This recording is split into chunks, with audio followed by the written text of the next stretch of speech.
The city of Ottawa, just outside Toronto, has a long auto manufacturing history, some of which is on display at the Canadian Automotive Museum. A key reason for that early success was the McLaughlin Motor Car Company that began building cars in 1907. It used to be the Mecca of auto, and a very proud community, proud with what we build. Today, the vast General Motors plant produces Silverado trucks, but workers across Canada's auto industry are worried about the future. The US President Donald Trump has threatened tariffs on all Canadian goods, and that includes American brands built in Canada. Jason Gell is the plant chairperson for the local union, Unifor. I'll say this past 4 years has probably been the best 4 years I've had, in my 23-year tenure. Now we have discussions or talks of, proposed tariffs, and it's a lot of, what's going on, what's going to happen to us, on the floor. The auto industry is a key economic engine for Canada, worth more than $50 billion in exports. Almost all of that, 93%, is exported to the US.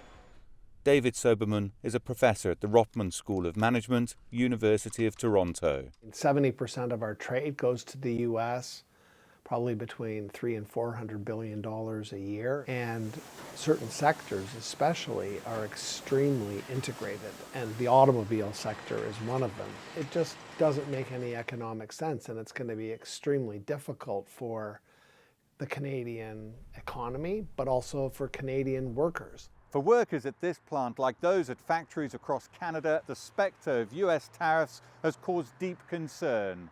They know that tariffs could upend the auto industry and threaten jobs up and down the manufacturing chain.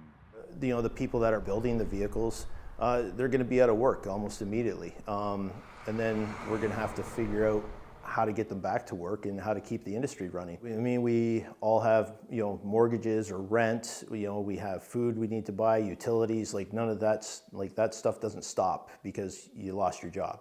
Many workers here remain optimistic that a deal can be reached to avoid tariffs, but that deadline is fast approaching. Dan Williams, CGTN, Oshawa.